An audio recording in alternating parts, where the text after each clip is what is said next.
Hey YouTube, welcome to another live broadcast. Tonight we are going to be talking about triggers and why triggers can be that thing that is keeping you from reaching your goals, and how to figure out what those triggers are, and then how to set up some things so that they aren't affecting you anymore. So if you're jumping on live here, welcome.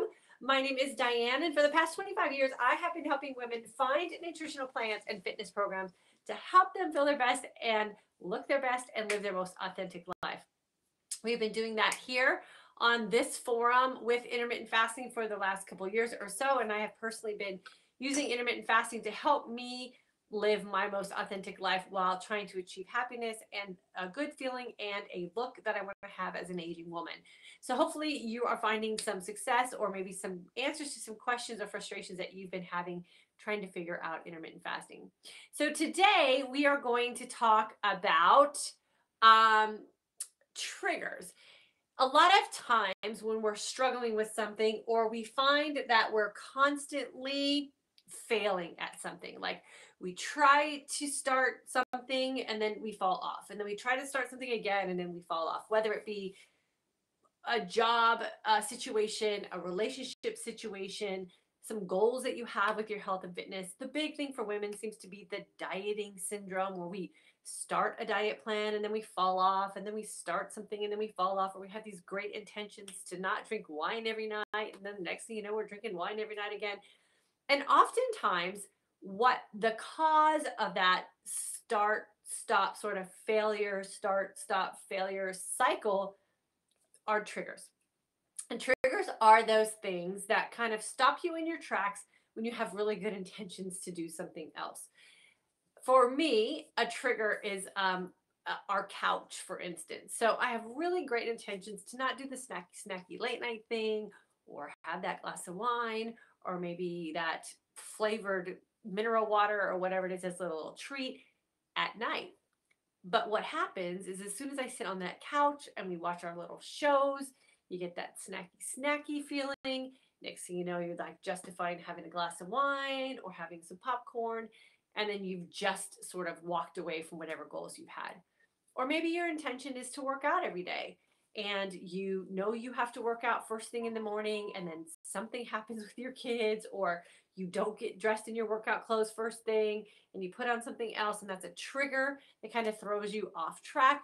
And then next thing you know, you're not working out. Or maybe you have the intentions of sitting down and reading a book, but instead you flip on the TV and you start watching what you have on your DVR, and 3 hours pass by and you haven't read a page in your book. So triggers are that thing that just throw you off track when you have great intentions. And so I know I'm a person that's affected by triggers. It happens to me very easily. I always have really great intentions of getting a lot of things done or staying on track with something, and I can be easily thrown off track. So I picked up this book one day. It's called The Triggers, and it says creating behavior that lasts, becoming the person you want to be. And so this book helps you identify what those triggers may be for you and develop plans or systems so that you're no longer thrown off track by whatever it is that's triggering you. And the author of this book is Marshall Goldsmith. Little known fact that airport bookstores are the absolute best place to pick up great books.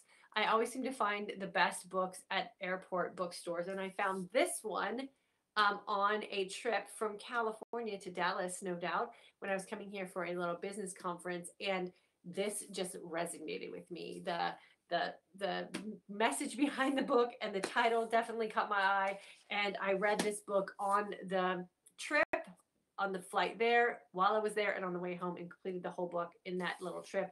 I absolutely loved it. I couldn't put it down once I started reading it, because it was totally something that I could identify with, and it has completely helped me get rid of some of those triggers in my life that kind of make me fall off track. So, oftentimes we have to consider some of those triggers as well, and how important they are and how influential they are to us, because we can get ourselves caught up in that whole blame game of feeling like we're always failing at something, and feeling like we just can't get things done, or feeling like we have these great intentions to work on a relationship or set up some financial things for us that are different, or put a business together, or whatever it may be, and we let other things kind of sidetrack us. And so if you find that you're that woman, and you really want to get through some things, and you keep getting caught up in those triggers, I highly recommend this book for you guys.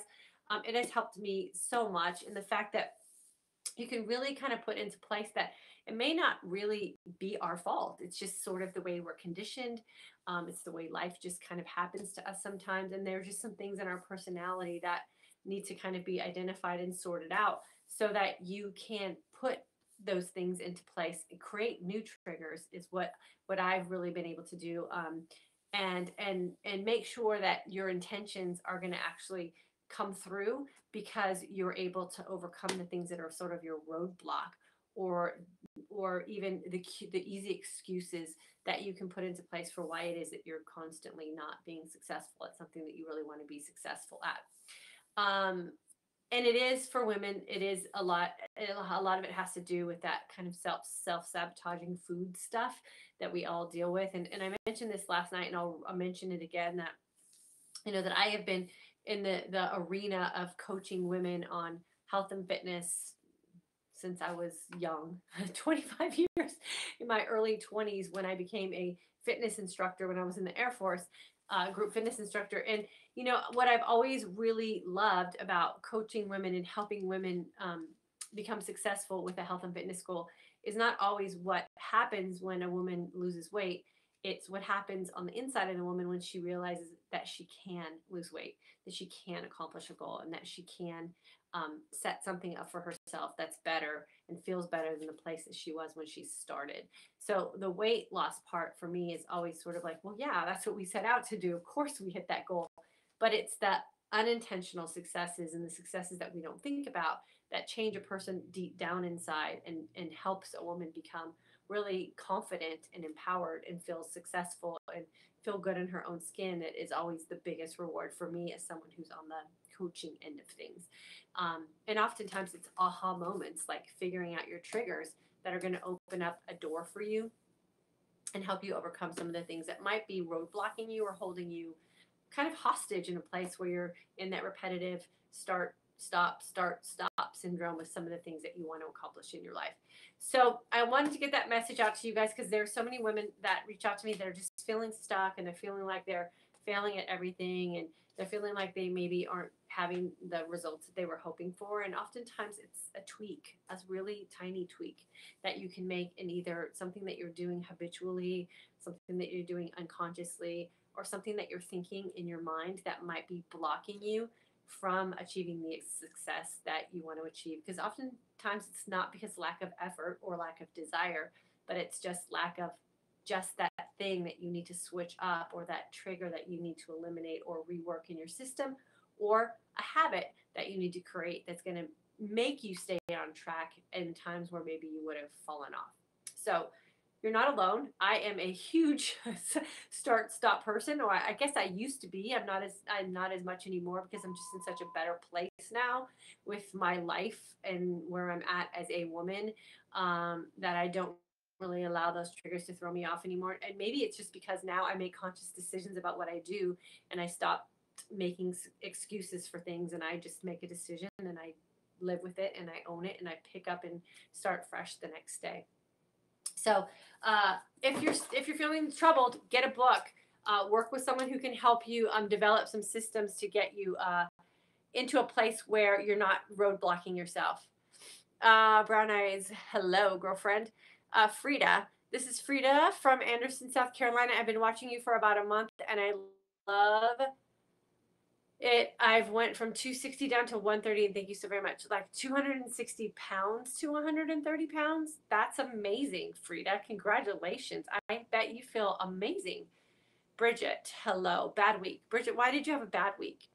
Janet, good evening. Claire from the UK, girlfriend, it's good to see you here. Linda, trying to get back on track. What's got you off track, Linda? Darla, good evening. My girl posted a link to the book, Triggers. Easy read, change your life. Ladies, pick it up. Get the audiobook too if you're an audiobook person. Amelia, hello, I needed this info tonight. Awesome. It's funny how I always know you guys need it. It's probably because I need to hear it too. Let's see. Birdie, hello. Darla, I bought the book. Awesome, Darla. I can't wait to hear how you like it. Yvonne, hello. Kim, hello. Marlies, hello. Michelle Hollingsworth, girlfriend, how are you? Most carbs trigger my cravings for more carbs. That's a perfect example of a trigger. So if you don't eat carbs, then you won't want more carbs. So you have to just replace it with something else. Rhonda, hello. Amelia just purchased the book. I can't wait to read and implement. Awesome. I'm so excited for you too. Bridget, no movement and bad eating in my 4-hour window. Okay, Bridget, that's what we got to work on. Maybe some of these types of things, right? Get those triggers out of your way. Remember, what you do in your feasting window is an opportunity for you to make choices, right? If you have to pre-plan, so you don't have to think about it in a hungry moment, you have to pre-plan and figure out what you're going to do in that feast so you don't sabotage yourself in a moment of despair when you might be feeling more hungrier when you're feeling hungrier than usual. And I often do that for myself, and that's why I break my fast the same exact way every day. That way I don't end up putting myself in a position where I'm going to make a bad choice. I already have it planned out every single day. It's the same exact way I break my fast, and it works well. Ease into your fast with some olives is what I always say too, and that sort of breaks that panic or binge hunger feeling when you're breaking your fast, and will allow you to enter into your feasting window a little slower because your hunger hormones will be satisfied with some fat and just something in your system. So that's a little trick I always like to share also. But you got to make good choices. It started with a death in my family. Traveling hurricane, and now things are getting settled. Okay, cool. So you got to just pull yourself out of it then, and know that you sabotaging yourself during a time of stress isn't going to do anybody any good. And when the stress settles down, and I know it's probably heartbreaking, when the stress settles down and everything gets back to whatever normal is going to be for you at that point, then you have to realize what position do you want to be at that point. Are you going to feel horrible about yourself? Are you going to sit around and and feel bad about the choices that you made during that time and then regret that you did it? You don't want to put yourself in that position. So just decide now that you want it to be a little bit different. Crystal, good evening, everyone. First time I'm catching you live from Mid-July group. Awesome, Crystal. Good to have you here live. Is this any kind of olive? Yeah, any kind of olive. I try to stay away from my favorite personally is the jalapeno stuffed olives, because the spice sort of satisfies just a flavor sensation for me. So I try to do the jalapeno. I would say probably stay away from the pimento ones that might have like that sweet sort of flavor. Maybe even like a garlic stuffed olive or just a plain green olive or a black olive. I don't think it really matters. It's the fact that it's a no carb, high fat, flavorful kind of thing. Rita, I don't know if I'm eating enough. I broke my fast today with 2 scrambled eggs and cheese and 2 pieces of Canadian bacon. Yeah, I don't know. I ate a whole can today. Yvonne, I buy, the bottles of the jalapeno stuffed green ones in the refrigerator, and they're super cold, and oh my gosh, so satisfying. But my daughter likes to eat black olives, and so she likes to eat them by the can as well.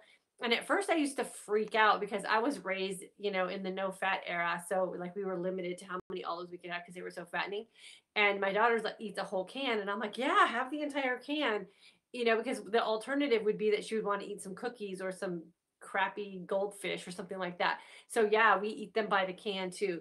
Our philosophy used to be, I don't know if you guys know what Teddy Grahams are, but little Nabisco like graham cracker things, and they're shaped in a teddy bear, and the chocolate ones used to be my absolute favorite. And we used to have a saying that an open box was an empty box of Teddy Grahams. So once you opened it, like forget about it, you're gonna eat them all. And so now that's kind of what we say about olives. Like an open can is an empty can. Like don't put them in the refrigerator. That's ridiculous. Just eat the darn things. Lisa from Kansas, hello. See, I don't know if I'm eating enough. Okay, Rita, if you're in the course, go back to the first lesson where I teach you about why you don't have to count calories anymore. And then think about what that lesson's telling you, and then think about your calorie consumption and then how you're feeling. And then you'll figure out if you're eating enough calories or not. I ate them by the can when I was her age too. Forget the cookies. I know, right?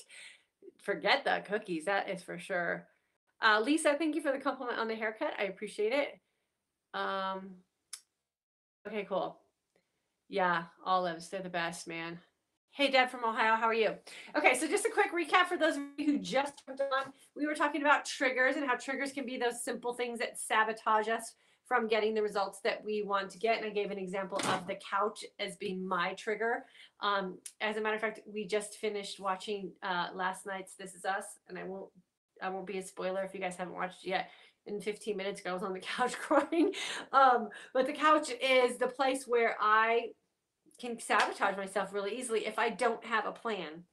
And so what I do during, especially this season, the fall season for us is really bad with the couch because we have these TV shows that we like to watch together at night.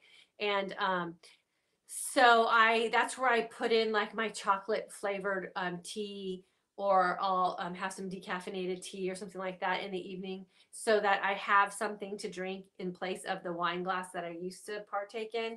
And that helps a lot. Or even my sparkling water now, I make sure I just put a big bottle of um, Mountain Valley sparkling water. It's sitting on the couch. So I'll drink that while I'm watching TV. So I have something to do and I'm not bored and feeling like I have to, do one of these with the bag of popcorn and all that kind of stuff. So make sure that you just put triggers in that are good, that replace bad triggers or triggers that are going to knock you off track. And this can be implemented with everything in your life. Spending, relationships, even grocery shopping. I grocery shop in a completely different way now, and I used to grocery shop based on triggers and stuff. And so, I don't do that anymore. And a lot of it's just because of what I was taught in this book, and just being able to identify like what kind of personality I had and why I had those triggers. And it's funny, once you identify them and then you can kind of rationalize them, you do like we do it with what we're doing with our fasting. You kind of own them and then decide whether it applies to your life in a good way or applies to your life in a bad way. And then you make a decision about what you want to do about it. Is it a trigger that's going to be great for you? Can you utilize it in a positive way? Or is it that trigger that's constantly causing you to jump off track with things or fail at things or feel bad about yourself about things? And if it's not positive, then you got to figure out a way to get rid of it, revise it, or replace it so that you can put something in its place that's going to get you where you need to go and not continually knock you off track. There's a couple other triggers I have too, but I won't share that with you guys yet. I'll save that to when maybe a little deeper down the road. But there's a couple of words that I've used that are also triggers for me from some stuff in my past life, and they just kind of freak me out. Gail, friends when I'm out are my triggers. I want what she's having. Thank goodness for 4 months of IF and alumni. I can get back on track next day. Yeah. So my trigger is not planning my meals. Okay, so there you go. So that's an easy fix. Just plan your meals. And I was talking about how I break my fast every day the same way because I don't want to get caught up in that binge eating, out of control eating, snacky snack eating instead of eating really good food.